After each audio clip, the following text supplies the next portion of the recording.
Podcasts like Creepcast have brought classic internet horror back into the spotlight, and with that renewed attention comes intense scrutiny on polarizing authors like Elias Witherow. Recently, a Reddit thread tore into one of Witherow's early stories.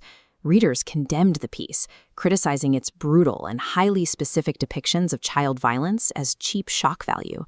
Witherow actually stepped into the forum to respond.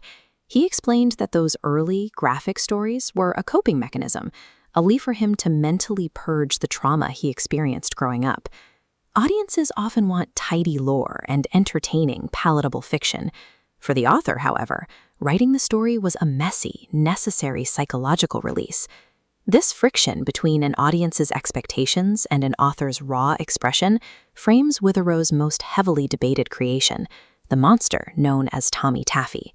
Taking personal pain and molding it into a compelling narrative is incredibly difficult. When done right, it creates a masterpiece. When pushed too far, that delicate balance shatters. Tommy Taffy is a human-sized plastic doll with a permanent, grotesque smile. He simply shows up at a suburban home and forces his way inside. Once inside, Tommy demands strict obedience from the parents and the children. If they fight back, they lose. Try to kill him, and he simply comes back. Readers quickly recognized what Tommy actually is. He acts as a stand-in for real-world horrors, toxic masculinity, grooming, and the cycle of generational trauma passing from parent to child.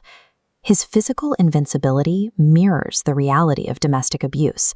Inside the closed ecosystem of a household, an abuser feels omnipotent and unstoppable to their victims. The family in the story never calls the police or runs to the neighbors, capturing the terrifying, paralyzing isolation that traps real victims in their own homes. Tommy Taffy works because he lacks a backstory. His unexplained existence allows readers to project their own fears onto his blank, smiling face. Years later, Witherow attempted to expand the universe by releasing a full-length novelization titled The Third Parent. The novel relies on a massive exposition dump to explain Tommy. We abandon the grounded concept of domestic trauma for Rez, a cosmic alien from beyond Earth. Tommy isn't a manifestation of trauma, he's a projection, repeatedly deleted and remade by this alien. To save his family, the protagonist confronts this alien creator outside. What follows is a brutal anime-style physical beatdown where the main character punches the cosmic entity to death. By assigning Tommy a definitive sci-fi origin, the carefully constructed metaphor of domestic abuse dissolves. You can't punch generational trauma to death in your front yard. Readers experienced severe genre whiplash. A story that began as a deeply unsettling psychological exploration of abuse abruptly turned into a B-movie action script. Tommy devolved from an ethereal, malevolent force of nature into a heavily documented alien Frankenstein's monster. When you give a monster a spreadsheet of lore, mechanics, and weaknesses, it shrinks.